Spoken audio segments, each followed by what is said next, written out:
Hi, my name is Laurent. I'm part of the team here at Kyan. We make digital products. So we've just finished our series on the digital product framework we have at Kyan, which is the process of how we build digital products. It's all very well having a process, but how do you actually implement that? Who's responsible for making sure the framework's used and things happen in the right order? Over the years, we've had account managers, client partners, project managers, but that role has evolved into the role of a product manager. Product manager is the person that sits in between the client team, the product team, and the subject matter experts that we have here at Kyan. And they're responsible for coordinating all the people involved in each activity. They're also the consistent thread that goes through all of the activities. The activities tend to follow a sequence that makes sense depending on the product we're trying to build. And there's normally information out of each activity that helps inform the next one so that we get the most value out of it. So for example, going from early prototyping into user testing into a UX audit might be the process you go through, and that might have different subject matter experts and different parts of the team involved in each of those activities. But the product manager is the person that goes through all of it, making sure the learnings we take from any one of those stages helps inform the next one.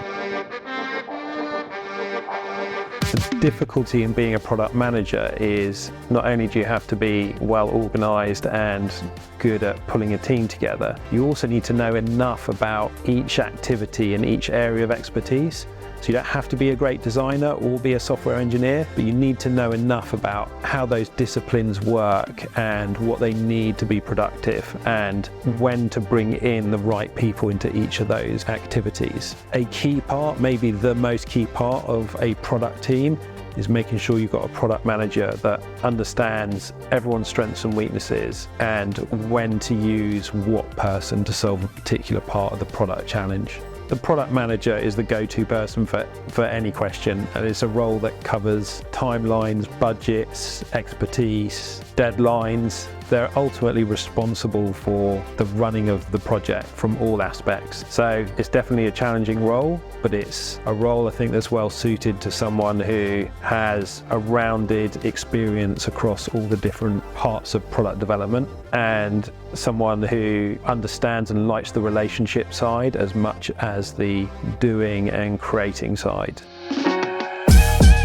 So although every product team is different and has different experts and different people within that team, whether it's design, engineering, UX, there's always a product manager at the center of it. That bit is key to running a project well. They're ultimately responsible for making sure we run through the framework, that where things aren't working, they're able to adjust the plan, and ultimately they're the go-to person if there are any issues or stumbling blocks or blockers from the client side that need to be resolved. We're often asked what's the difference between a project manager and a product manager. I would say project management makes up part of the role of a product manager. A traditional project manager is very much about resource allocation, timelines, planning, all of which form part of the product manager role. But to us, the product manager role also encompasses the relationship with the client and the key stakeholders, as well as working with the product team to help solve problems and work through the framework. So that's the role of the product manager here at Kyan. They are that central piece to the team that helps us run the framework and helps us deliver the project. Thanks for watching. To find out more on our Kyan product framework, check out our playlist on YouTube.